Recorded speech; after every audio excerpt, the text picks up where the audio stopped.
شخص واحد اپنی ڈکٹیٹرشپ کو، اپنے اقتدار کو طوالت دینے کے لیے پچھلے 2 سال سے اس نے بھی ریاست کو داؤ پر لگایا ہوا ہے.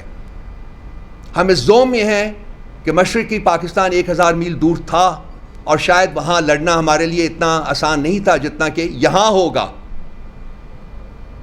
ہم اس زوم میں ہیں کہ ہم یہاں ملک کا کوئی حصہ جو ہے وہ سیسیڈ نہیں کرنے دیں گے یا وہ الگ نہیں ہونے دیں گے. لیکن اگر آپ صرف ایک دائرانہ نظر ڈالیں تو اس وقت پاکستان کی 6 اکائیاں ہیں. 4 آپ کے پروونسز ہیں، گلگت بلتستان ہے اور آزاد کشمیر ہے.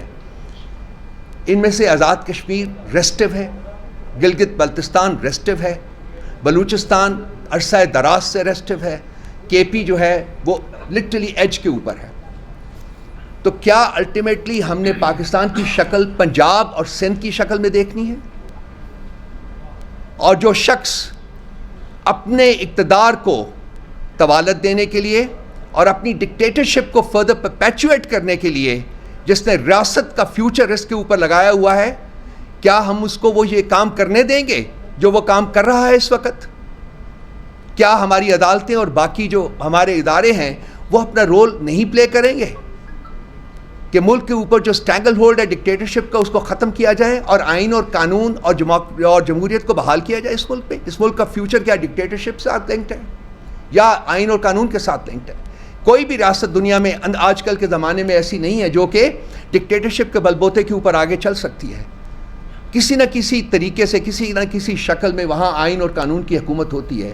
یہ پاکستان وہ واحد ریاست ہے اس وقت جس نے کم از کم پچھلے 2 سال میں نہ صرف کہ آئین اور قانون کا ٹوٹل فقدان نظر آیا ہے بلکہ بریزن جسے کہتے ہیں بریزن طریقے سے اس کو وینڈلائز کیا گیا ہے. پاکستان کی ڈکٹیٹرشپس میں 1947 کے بعد سے جو 4 ڈکٹیٹرشپ آئی ہیں اس میں ایک چیز بڑی کامن تھی، وہ یہ تھی کہ جب وہ ٹیک اوور کرتے تھے تو آئین کو یا تو ایبروگیٹ کر دیتے تھے یا سسپینڈ کر دیتے تھے. موسٹلی ایبروگیٹ کر دیتے تھے. جتنے بھی ڈکٹیٹرز آئے ہیں انہوں نے آئین کو ایبروگیٹ کیا اور پھر عدلیہ کے ذریعے وہ ڈاکٹرن آف نیسیسٹی کے تحت اس کو لیجیٹیمائز کر لیتے تھے، اپنا اقتدار جو ہے وہ لیجیٹیمائز کر لیتے تھے. اور انٹرنیشنل کمیونٹی سے پھر اپنے آپ کو لیجیٹیمائز کرانے کے لیے پاکستان کو آگ میں جھونکا جاتا تھا. وہ سوویت یونین کے خلاف لڑائی ہو انڈر ضیاء الحق یا وہ مشرف کے دور میں آور وار آن ٹیرر ہو، امریکہ کی وار، اس کا حصہ دار، اس میں صرف اور صرف پاکستان اور پاکستان کے عوام نے سفر کیا. آج پاکستان جو اکنامکلی کیپٹو ہویا ہوا ہے، لٹرلی پینیز کے لیے وہ اب اپنا کشکول لے کے ساری دنیا میں پھر رہا ہے، اس کی سب سے بڑی وجہ پاکستان کی ڈکٹیٹرشپس ہیں. اور یہ 2 لڑائیاں ہیں ادر دین دو small wars, lesser important wars جو کہ پاکستان نے لڑی. آج اس خطے کے اوپر آپ نظر ڈالیں تو جو امریکہ ایک اور لڑائی یہاں لڑنے کی تیاری کر رہا ہے اور وہ لڑائی ہے کنٹین چائنا کی لڑائی. اور پاکستان انڈائریکٹلی اس کا بھی حصہ اس میں بھی اپنا حصہ ڈالنے کی تیاری کر رہا ہے. اگر یہ ہوتا ہے تو پاکستان کا اپنا وجود جو ہے وہ خطرے میں پڑے گا. وہ آلریڈی کوئی زیادہ سیف نہیں ہے، لیکن اگر اس قسم کی لڑائی میں اگر پاکستان حصے دار بنتا ہے تو وہ پاکستان کا جو سروائیول ہے وہ خطرے میں پڑے گا. تو یہ وہ چیزیں ہیں جو کہ بیسیکلی جو ہماری لڑائی فوج کے ساتھ نہیں ہے، ہماری لڑائی شخص واحد کی آبجیکٹیوز کے ساتھ ہے، اپنے اقتدار کو طوالت دینے کا جو ان کا ایک انفیچویشن ہے ان کا، اس کے ساتھ ہے.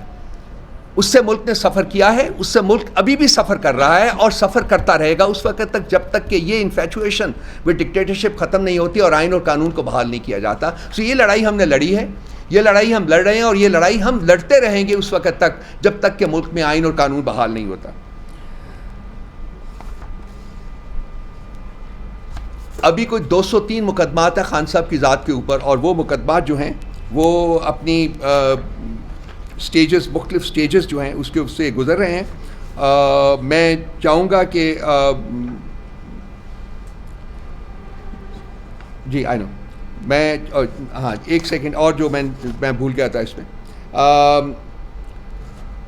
انہی مقدمات میں چونکہ ان کو کوئی پروف نہیں مل رہا تو انہوں نے ملک ریاض کو جو بحریہ ٹاؤن کے آرکیٹیکٹ ہیں ان کو اوپر پچھلے سوا سال سے بہت پریشر ڈلا ہوا تھا. مجھے ذاتی طور کے اوپر بھی علم تھا کہ کس طریقے سے اس کو پریشرائز کر رہے ہیں، اس کو ملک چھوڑنا پڑا تھا. لیکن وہ کہتے ہیں کہ پتہ نہیں کس وقت خدا اپنا خوف ڈال دیتا ہے لوگوں کے دلوں میں. شاید اس کے دل میں بھی خوف ڈلا اور اس نے کہا کہ میں اس کا ایک پولیٹیکل جو ایک یہاں لڑائی ہو رہی ہے اس کا حصہ نہیں بنوں گا. اس کی آپ کو پتہ ہے کہ اس کی جتنی بھی پراپرٹیز ہیں اس کے بارے میں بہت سے ایکشن لیے گئے ہیں.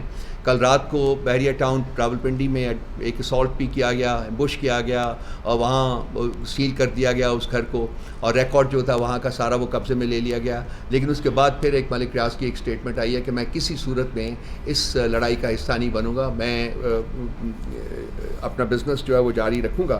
اور میری اطلاع کے مطابق 3 دن پہلے, میرا خیال آج بھی وہ دبئی میں ہی ہے, جناب صدر پاکستان بھی گئے ہیں وہاں, اور سنا ہے کہ ذاتی طور کے اوپر بھی انہوں نے اس سے ملاقات کرنے کی کوشش کی ہے. مجھے نہیں پتا کہ ملاقات ہوئی ہے یا نہیں ہوئی, لیکن مجھے یہ پتا ہے کہ وہ شاید اس کو اب بھی پریشرائز کرنے میں کامیاب نہ ہوں. تو یہ وہ محرکات ہیں دوستو جو میں نے آپ کے سامنے بیان کیے ہیں کہ فالس, فریولس اینڈ فراڈولنٹ کیسز رجسٹر کیے خان صاحب کے خلاف. وہ چھوٹی عدالتوں سے بزور شمشیر انہوں نے فیصلے لے لیے, لیکن جب بڑی عدالتوں میں پہنچے تو وہ سسٹین نہیں کر سکے, سب ایک ایک کر کے کریش کر رہے ہیں. اور اب یہ اور فیک قسم کی شہادتیں ملک ریاض کی ہوں یا کچھ اور لوگوں کی ہو, اور جیسے یہ خاور مانیکا جیسے گرے ہوئے گھٹیا لوگ جو ہیں ان کی شہادت ہو, اس کو 4-3 مہینے انہوں نے پکڑ کے رکھا ہے. آپ بھی جانتے ہیں, میں بھی جانتا ہوں کہ ان 3 مہینوں میں اس کے ساتھ کیا سلوک رکھا گیا ہوگا. اور آج وہ کینری کی طرح وہاں باہر نکلا ہوا, وہ ایک singing a song on a tune that is provided by the power wielders. تو یہ مقدمے تو سسٹین نہیں کر سکتے ہیں, لیکن پرابلم یہ ہے, جو سوال ہے سب سے بڑا کہ جی اگر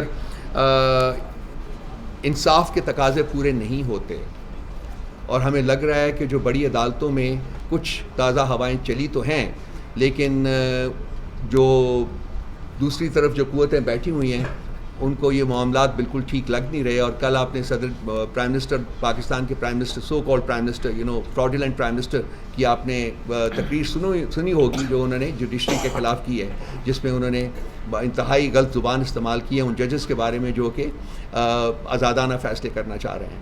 تو یہ ایک ٹریڈیشن رہی ہے پاکستان مسلم لیگ نواز کی, آپ کو یاد ہوگا جسٹس قیوم کے ساتھ اسپیچ, یا پھر وہ جو رفیق تارڑ صاحب کو جو بریف کیس دے کے بھیجا گیا تھا بلوچستان کی ہائی کورٹ خریدنے کے لیے, انہوں نے خرید دی, پھر اس کے بعد جو سپریم کورٹ کے اوپر اٹیک ہوا, یہ سب کچھ ان کا خاصہ رہا ہے. اور آج بھی یہ جسٹس کو خریدنا چاہتے ہیں, کہتے ہیں یہ لوگ ججز خریدتے ہیں.